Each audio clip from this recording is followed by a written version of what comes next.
commande dans un couple? Qui est le patron ou la patronne, l'homme ou la femme?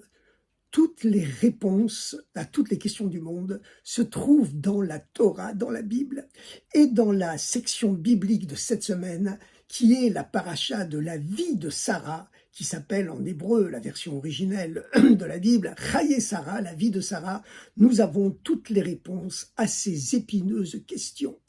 En effet, le Zohar, qui est le livre fondamental de la Kabbale, nous enseigne que le couple Abraham-Sarah, le premier couple juif de l'histoire, eh bien, traite de la relation entre l'âme et le corps. Chaque fois, nous dit le Zohar, que la Bible, que la Torah nous parle d'Abraham, par allusion, la Torah parle de l'âme. Et lorsqu'elle parle de Sarah, elle parle du corps.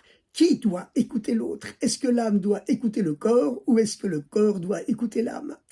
Eh bien, la paracha de cette semaine, la section biblique qui porte le nom de Chaye Sarah, la vie de Sarah, et Sarah, qui est la première femme juive du monde, donc, est morte à l'âge vénérable de 127 ans, et par le mérite des 127 années où elle a servi Dieu de tout son cœur et de toute son âme, sa descendante, 1 000 d'années plus tard, la reine Esther, par le mérite des 127 années de la vie de Sarah, consacrée à la sainteté, à Dieu, eh bien, sa descendante, la reine Esther, a eu le mérite de régner sur les 127 provinces de l'empire d'Assuérus, l'empire perse de l'époque qui incluait le monde entier. Et la paracha de cette semaine commence par cette description très émouvante, très triste également, de la mort de Sarah. La paracha, la section biblique de cette semaine, nous dit « Vatamot Sarah » dans la version originale hébraïque, Sarah mourut. Où mourut-elle? À Kiryat Arba, dans la caverne des quatre. Cette localité, la caverne des quatre, est appelée ainsi du nom des 4 couples, pères de l'histoire de l'humanité, qui vont y être enterrés. Il y avait déjà là-bas, lorsque Sarah est morte, les corps de Adam et Ève, Adam et Chava, le premier couple de l'histoire de l'humanité. Plus tard, Abraham allait reposer auprès de sa femme Sarah, qui est enterrée dans la paracha de cette semaine. Plus tard, allaient s'y adjoindre les corps de Isaac, Yitzhak et son épouse Rivka, Rebecca. Et plus tard encore, allaient y dormir également les corps du troisième patriarche, Jacob, Yaakov, surnommé également Israël, après son combat avec l'ange, et son épouse Léa. Et donc, la Torah nous dit que Sarah mourut à Kiryat Arba, dans la caverne des quatre, la caverne des 4 couples, pères de l'humanité, pères du peuple juif, mais aussi de l'ensemble de l'humanité. Mais le Zohar, le livre de Kabbale, qui nous explique le sens profond de chaque mot de la Torah, le Zohar explique en vérité que ce nom, la caverne des 4, c'est une allusion aux 4 éléments qui composent le corps et qui sont dans l'ordre: le feu qui ne fait que monter, l'air qui plane mais ne descend pas, l'eau qui descend et la terre, le 4e élément, qui non seulement tombe mais ne bouge pas, ne bouge plus une fois qu'il est tombé. Eh bien, donc, ces 4 éléments qui composent le corps, nous dit le Zohar, eh bien, c'est une allusion aux 4 éléments qui composent le corps. C'est pour cela que Sarah a été enterrée, morte à Kiryat Arba. Hi-Chevron, c'est à Hébron, à Chevron. Et le mot Chevron, hébreu en hébreu, vient du terme chibou, chaver, qui veut dire uni, unifié, ami, un. C'est-à-dire que les 4 éléments étaient unis pour former un seul corps, mais ils vont maintenant se dissoudre, continue le verset biblique, Eretz Canaan, dans la terre de Canaan.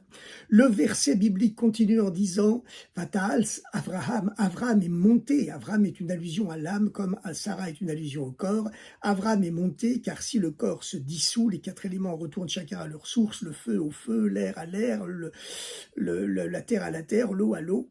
Mais l'âme, elle, conserve son unité. Vatal Avraham, mais Alpenemeto, Avraham s'éleva de la face de sa mort, l'âme s'élève plus haut que le corps, elle ne meurt pas. Et comme Avraham se leva pour prononcer l'oraison funèbre de Sarah et pour la pleurer, car l'âme continue de pleurer le corps après la mort, elle garde un lien avec le corps et elle pleure le corps pendant les 11 mois où on dit la prière du Kaddish et jusqu'à la fin du 12e mois de deuil, car elle conserve toujours un lien avec le corps. Mais puisque Sarah, c'est une allusion au corps et que Abraham, c'est une allusion à l'âme, comment se fait-il que quelques sections bibliques plus tôt, lorsque Sarah a exigé de son mari Abraham de chasser sa concubine Agar et son fils Ishmaël dans le désert, parce qu'ils étaient un trop mauvais exemple pour leur fils Yitzhak, eh bien, Abraham au début a refusé parce qu'il aimait non seulement sa concubine, mais il aimait aussi son fils Ishmaël. Eh bien, Dieu a donné raison à Sarah, Dieu est intervenu et a dit à Abraham, qui symbolise donc l'âme, tout ce que te dit Sarah, tout ce que te dit le corps, Shma Bekola, écoute sa voix, car Sarah, le corps, est une plus grande prophétesse que toi. Mais tout le but du judaïsme, tout le but de toute spiritualité d'ailleurs, c'est que l'âme dicte ses volontés au corps. Bien sûr, c'est évident, comme on connaît la fameuse histoire du 5e rabbi de Lubavitch, le rabbi Shalom Dovber, le rabbi Rachab, qui avait été rencontrer le père de la psychanalyse, Sigmund Freud, à Vienne. Et Sigmund Freud avait demandé au rabbi de Lubavitch de l'époque, ça se passait tout au début du XXe siècle, bien entendu, que faites-vous dans la vie? Le rabbi avait répondu, j'enseigne le chassidisme, la chassidoute. Freud avait demandé, mais cela consiste en quoi le chassidisme? Alors le rabbi avait répondu, cela enseigne le fait que l'esprit, le cerveau, l'âme, doit indiquer au cœur ce que lui, le cœur, doit désirer. Et Freud avait répondu, mais c'est impossible, le cerveau et le cœur sont deux ennemis irréductibles, on ne peut pas les réconcilier. Et le rabbi de Lubavitch avait répondu, au moins jeter une ligne téléphonique entre les deux. Donc nous avons toujours ce problème. L'esprit, l'âme, c'est lui bien sûr qui doit diriger le cœur et par l'intermédiaire du cœur diriger le corps entier. Comment se fait-il que dans une paracha précédente, lorsque Abraham, qui symbolise l'âme, veut garder absolument son fils Ishmaël chez lui et que Sarah, le corps, dit non, tu les chasses dans le désert, Dieu ordonne à l'âme d'écouter le corps, Dieu ordonne à Abraham d'écouter Sarah en lui disant cette phrase célèbre, tout ce que te dit Sarah, tout ce que te dit le corps, écoute sa voix. Pour répondre à cette épineuse question, eh bien, nous avons une réponse du premier maître du chassidisme, Rabbi Israël Baal Shem Tov, qui était né en l'an 1698, ça fait environ 300 ans aujourd'hui, et le Baal Shem Tov avait commenté un célèbre verset de la Bible qui dit si tu vois l'âne, à l'époque on chevauchait sur des ânes au Moyen-Orient, il y en a encore d'ailleurs qui chevauchent toujours sur des ânes aujourd'hui, eh bien si tu vois l'âne de ton ennemi qui plie sous sa charge parce qu'elle est trop lourde pour lui, et tu ne voudras pas l'aider puisque c'est l'âne de ton ennemi, au contraire, va l'aider à plus forte raison, encore plus que si c'était l'âne de ton ami. Et on sait qu'en hébreu, le mot « âne » se dit « chamor », ce qui est composé des mêmes lettres que le mot « chomer » qui signifie la matière. Donc plus profondément, analyser ainsi le Baal Shem Tov, ce verset, lorsque tu verras, lorsque tu réfléchiras et tu arriveras à voir la vérité, à voir clairement que la matière, le corps, c'est ton ennemi, parce que le matin tu veux te lever tôt pour aller faire la prière et le corps te dit non, reste encore à dormir, tu voudrais bien suivre un régime parce que tous les médecins t'ont dit qu'il fallait absolument que tu le fasses, mais le corps te dit laisse-moi manger ce que je veux, tu le voudrais, l'âme, l'esprit te dit arrête de fumer, mais le corps te dit laisse-moi tranquille, j'ai envie d'aligner, bouffer sur bouffer. Donc on voit que le corps, lui, il refuse d'écouter ce que lui dit l'âme. Alors qu'est-ce qu'il faut faire avec le corps? Ce corps qui nous embête, qui nous empêche d'accomplir la volonté de Dieu. Est-ce qu'on doit le faire taire, puisque l'appétit vient en mangeant et il diminue en jeûnant? Est-ce qu'on doit le faire taire en jeûnant, en pratiquant l'ascétisme, briser son corps comme le faisaient auparavant les ascètes? Non, dit le Baal Shem Tov. Si tu vois que la matière, l'âne, en hébreu matière, c'est le même terme, c'est le même mot, c'est ton ennemi, au lieu de vouloir le briser par des jeûnes, par l'ascétisme, ne fais surtout pas cela. Va l'aider, Azov ta Azovimo, va l'aider, encore plus que si c'était l'âne de ton ami. C'est une façon évidemment symbolique de parler. Mais qu'est-ce que la Torah, avec cet enseignement du Baal Shem Tov, veut encore nous dire de plus profond? Eh bien, cela signifie plus profondément que tout ce que l'âme, l'esprit ressent dans la spiritualité, il faut que cela s'incarne dans la chair matérielle, physique du corps. Car on sait qu'il existe une interconnexion entre l'âme et le corps. Lorsqu'on est toujours positif, on est toujours optimiste, eh bien c'est sûr que ça va énormément nous aider pour être en bonne santé, pas seulement spirituellement, pas seulement psychologiquement, mais aussi tout simplement physiquement. On connaît la fameuse histoire d'un homme dont l'enfant était mourant, et il a été voir son rabbi, qui était le troisième rabbi de Lubavitch au milieu du 19e siècle à l'époque, qui s'appelait le rabbi Tzemar Tzedek, le rabbi Menachem Mendel, et il lui a tendu un papier dans lequel il demandait une bénédiction pour sa fille, condamnée par tous les médecins du monde à l'époque, et le rabbi a jeté un coup d'œil sur le papier, et le père s'est mis à pleurer en disant « Peut-être ma fille est déjà morte au moment où je donne cette feuille de papier au rabbi ». Le rabbi a levé la tête, levé les yeux, et a dit à l'homme « Pourquoi pleures-tu ? Pense bien, et ça sera bien. Tes pensées positives te créent un futur positif, comme tes pensées négatives, que Dieu préserve, peuvent te créer un futur négatif. Tout dépend de tes pensées. Tes pensées agissent. Si tu es certain, tu as une confiance absolue en Dieu, que ton enfant guérira, il guérira, et c'est ce qui s'est passé. Donc on voit très bien que les pensées, l'âme, l'esprit agit sur le corps. Et effectivement, tout peut changer. On connaît le célèbre verset biblique qui dit « Les bonnes nouvelles font grossir les os ». Et il y a beaucoup d'anecdotes historiques véritables qui le prouvent. On raconte par exemple la fameuse histoire du célèbre rabbi Yochanan ben Zakkai, qui était sorti de Jérusalem assiégé par les Romains, par le général Vespasien, pour lui demander la paix. Et le général Vespasien a dit d'abord à Rabbi Yochanan ben Zakkai « Je devrais te tuer parce que tu aurais dû venir plus tôt ». Mais Rabbi Yochanan ben Zakkai l'a salué en lui disant « Salut César !» Ave César. Alors il lui a dit « Je devrais te tuer une double fois parce que tu m'appelles César empereur alors que je ne suis que général. » À ce moment-là, un cavalier messager de Rome est arrivé et a interrompu la conversation entre le rabbi et le général en disant « Ave César, salut César, le Sénat de Rome vient de te nommer empereur. » Il était tellement impressionné par la sainteté, l'esprit prophétique de Rabbi Yochanan ben Zakkai, qu'il avait appelé en salut empereur avant même que le messager de Rome n'arrive. Il s'est assis et a dit « Oh là là, je suis épuisé, enlevez-moi mes bottes s'il vous plaît ». Tellement il était sous le choc de l'émotion d'être devenu empereur. On a essayé de lui enlever ses bottes, on n'y est pas arrivé. Il a dit « Mais qu'est-ce qui se passe ? Vous n'allez pas me couper ces bottes qui valent très cher ?» Rabbi Yochanan ben Zakkai est intervenu en disant « Je sais pourquoi, César, empereur, tu n'arrives plus à enlever tes bottes, c'est qu'il est écrit dans notre sainte Torah, là, dans la Bible, une bonne nouvelle fait grossir les os.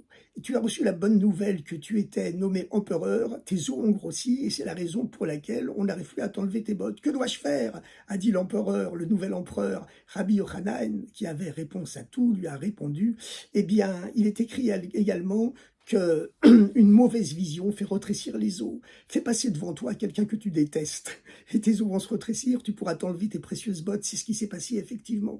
Donc on voit que l'esprit et le corps sont connectés. D'ailleurs, on connaît l'histoire d'un rabbi du 19e siècle, le rabbi Nahum de Tchernobyl, qui était devenu gros, physiquement gros, presque obèse, à cause du plaisir qu'il avait lorsqu'il répondait au Kaddish en disant « Amen Yehish Merabah », il trouvait une telle extase, un tel plaisir physique que les plaisirs font grossir et il était devenu presque obèse à cause de ce plaisir qu'il avait dans l'extase divine. On voit la même chose dans la crainte de Dieu.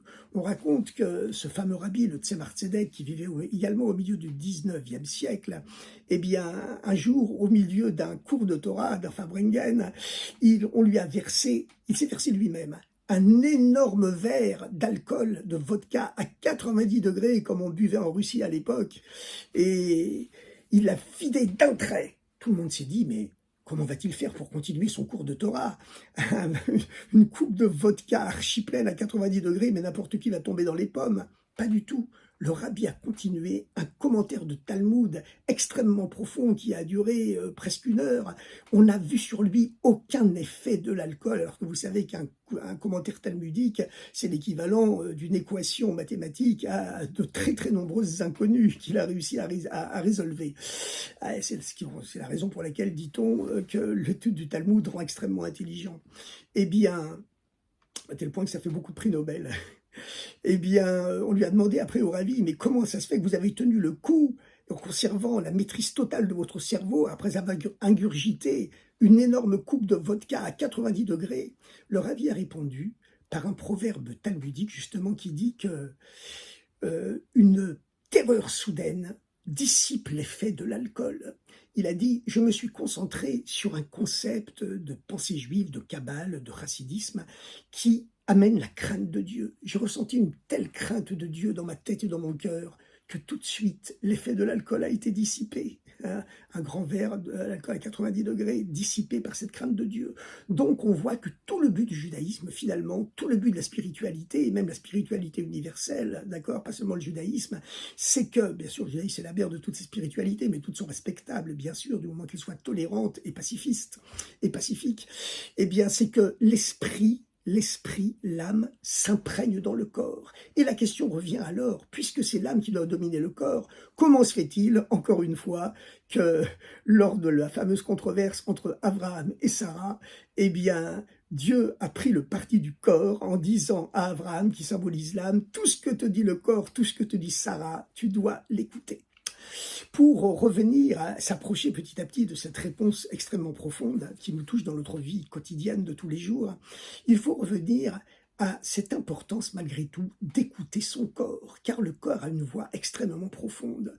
Par exemple, on raconte l'histoire d'un choix qu'il y avait dans un petit village de Pologne à l'époque entre deux circonciseurs.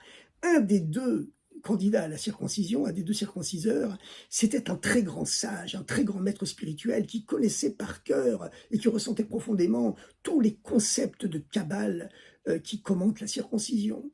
Le deuxième candidat circonciseur, il connaissait rien, mais il était plus jeune, il avait une main plus habile.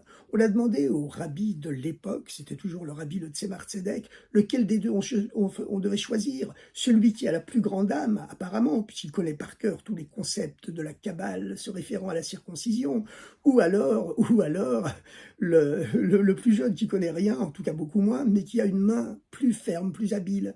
Le rabbi a répondu sans hésiter, il faut choisir le plus jeune, même s'il connaît beaucoup moins de choses, parce que l'important, c'est de couper en matériel, c'est en matériel, dans la chair matérielle physique que l'on coupe. Donc on voit encore une fois que dans ce cas, dans ce choix, c'était l'âme, l'esprit qui devait écouter le corps, c'était la dimension matérielle de la chose qui était la plus importante. Eh bien, c'est cela le judaïsme, il faut avoir toujours cette balance, cette interconnexion entre l'âme et le corps. Mais il faut savoir qu'il existe un mystère plus profond dans le dévoilement de Dieu, et surtout ce dévoilement qui aura lieu lorsque viendront les temps messianiques. C'est qu'en réalité, l'étincelle divine qui fait vivre toutes les cellules du corps, elle est plus haute encore, plus élevée que l'étincelle divine, la parcelle de Dieu, qui fait vivre l'âme. Aujourd'hui, à notre époque, comme nous sommes en exil, c'est l'âme, cette parcelle de Dieu qui est dans l'être humain, qui fait vivre le corps. Mais en réalité, lorsque le Messie sera là, il y aura un dévoilement de Dieu beaucoup plus grand qui se produira, et on se rendra compte, à ce moment-là, il y aura le dévoilement de cette étincelle divine qui est présente dans toutes les cellules physiques du corps, et cette étincelle divine, cette parcelle de Dieu, cette force divine qui habite la chair physique du corps, elle est beaucoup plus haute encore que l'étincelle divine qui est présente dans l'âme. Et comme aujourd'hui, c'est l'âme qui donne la vie au corps, lorsque le Messie sera là, eh bien ce sera le corps qui donnera la vie à l'âme, parce que la force divine qui est dans le corps, eh bien, elle sera dévoilée et elle est beaucoup plus intense encore que la force divine qui est dans l'âme, parce que la force divine qui est dans l'âme, c'est un reflet de Dieu, c'est une lumière de Dieu, tandis que la force divine qui est dans le corps, dans la matérialité, c'est l'essence de Dieu, pas seulement un reflet de son existence, mais son essence même. Alors évidemment, ce sont là des concepts très profonds, et justement, Abraham et Sarah, qui étaient de très très grands maîtres spirituels, ils vivaient déjà dans cette dimension messianique de l'histoire. Ils avaient déjà les temps messianiques dévoilés à eux à titre individuel. Et c'est la raison pour laquelle Dieu a pu dire à Abraham, qui symbolise l'âme, tout ce que te dit Sarah, tout ce que te dit le corps, écoute-la. Comme on se rapproche maintenant des temps messianiques, eh bien, le rôle de la femme devient de plus en plus important dans le monde, car lorsque les temps messianiques viendra, se produira cette révolution que, comme pendant toutes les milliers d'années de l'exil, c'est les hommes qui dirigeaient le monde, c'est les présidents, les rois, etc., les généraux, les chefs d'État, eh bien, lorsque les temps messianiques viendront, eh bien, on se rendra compte que la force divine qui est dans la femme, elle est quelque part supérieure à celle de l'homme. Et c'est parce qu'on se rapproche des temps messianiques qu'aujourd'hui, eh bien, le monde entier le sent, qu'il y a la parité qui s'instaure un peu partout.